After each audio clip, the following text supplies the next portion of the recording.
Baga gammaddan hundi keessanuu jaalattoonni ayyuu fi aamuu fi ayyuun jechuudha kaa uummata keenya wal fuudhuudhaaf guyyaa murteeffatanii iddoo cidha isaanii murteeffatanii akkasumas immoo veelloo ajachiisaa jiru jechuudha. Hundi keessaniyyuu baga gammaddanis isiniin jedha.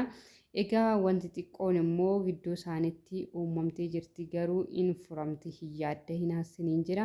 Mee viidiyoo kana ilaalatii walitti deebinaa baay'ee laakiin boqotuu lagatii ilaala viidiyoo. Jirta akkam? Akkamii? Jira nagaa.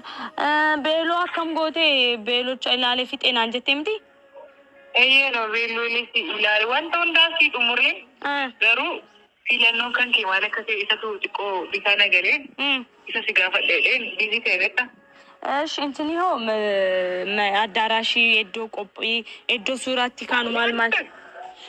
Maqaasaati. Ansiif moo? Siifin cufsiisa siin jedhe barkatamaa guutuu si cufsiisa.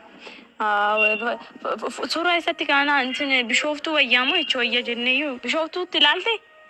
Anti bishooftuu wayyamoo Finfinnee deemnaa moo? Waan baay'ee yaadaadha kan suuraa.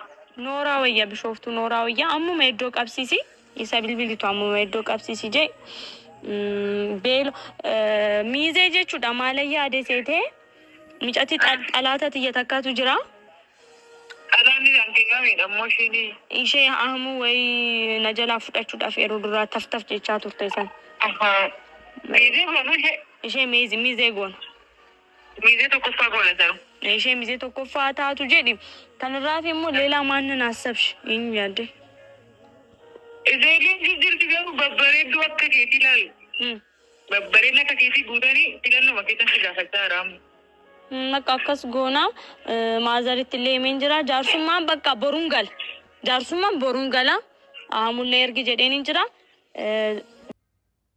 Uummata keenya arra wanta ajaa'ibaatu uumame innis Osheemaan uummata hiriyoota isaa piraankii godhee roozaan ofirratti fincaa'uu dandeessee jirti jechuudha.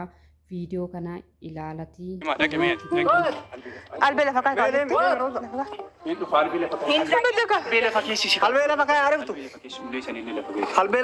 Egaa har'aa uummanni wanta ajaa'ibaa ta'ee maal ta'e seetanii Osheemaan piraankiin hojjedha jedhee wanta fafa hojjete jechuudha.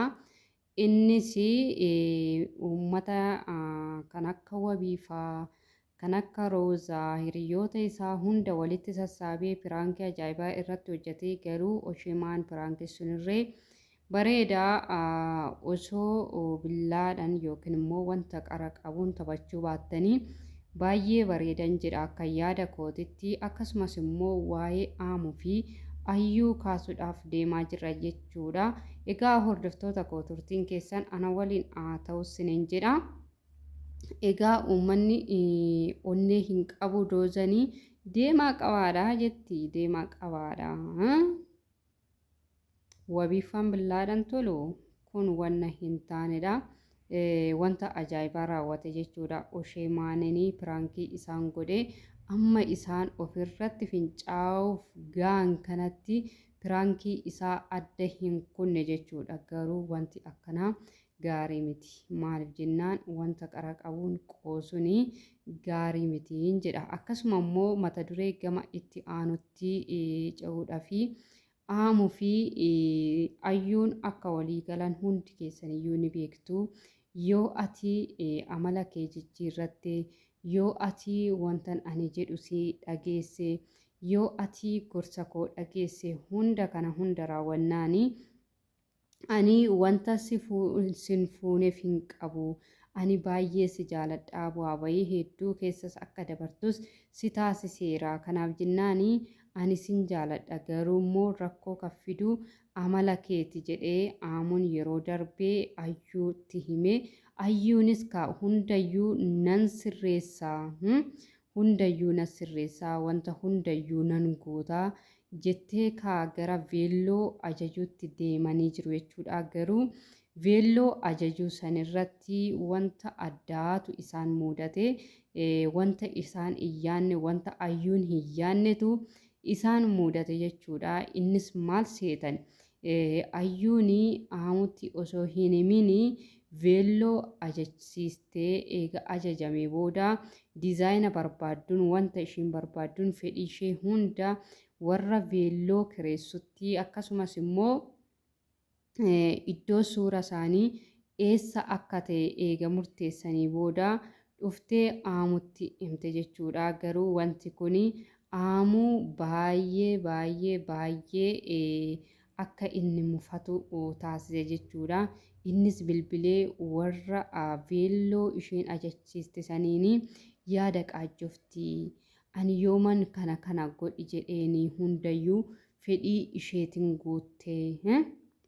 isheetiin guutte malee wanti anaan mari'attee taasiste hin jiru jedheeti kaa'amuun kan liivii irratti dubbate jechuudha.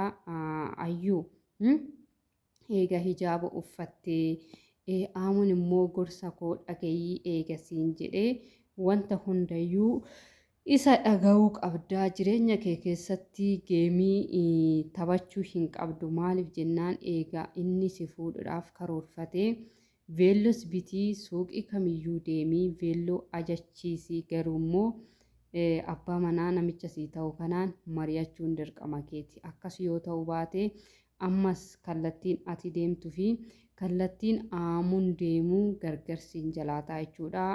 Innis baay'ee tokko mufate jechuudha. Aamuun baay'ee mufatee ati ammas taanaan nan dhageessu. Samoona darbee viidiyoo darbe keessatti wanta hundayyuu nani sirreessaa jettee waadaa naaf galtee jirta. Har'a garuu immoo deemtee wanta hundayyuu wanta fedhii keetii guuttattee dhufte. Kun ta'uu hin qabu jedheeti kan ayyuudhaaf deebisee dhugaadhaaf yoo ta'e ayyuu wanta gootu keessatti tarkaanfii tarkaanfattu keessatti aamuudhaan mari'adhu. Ittaansee hanga cidha keessaniitti nuti baay'ee sin eegaa jirra. Dafaatii cidha keessan gaggeessatii nutis immoo bakka cidha keessan arginee sirbinee akka ittiin bohaarruu fi eegaa jirra waan ta'eef dafaayii siniin jennaa. Maaliif jennaanii baay'ee ijoollee baay'ee walirraa bareedduudha. Baay'ee ijoollee sabboontota taatanidha. Kanaaf jennaanii nuti miidiyaa irratti sin eegaa jirra. Kanaaf wal loluu dhiisatii girrigirrii dhiisatii wal fuudhatii nutti agarsiisa aamuu fi ayyuu siniin jenna. Akkasuma immoo oshee maankaa irra deebiidhaan sinitti himna. Piraankiin akkasii akka sinitti hin barre. Piraankiin akkasii gaarii miti. Akka sinitti hin barree siniin jenna. Mee turtii hanga yoonaan waliin taasistaniif guddaa galatoomaa. Galata guddaa na biraa qabdu. Baay'ee.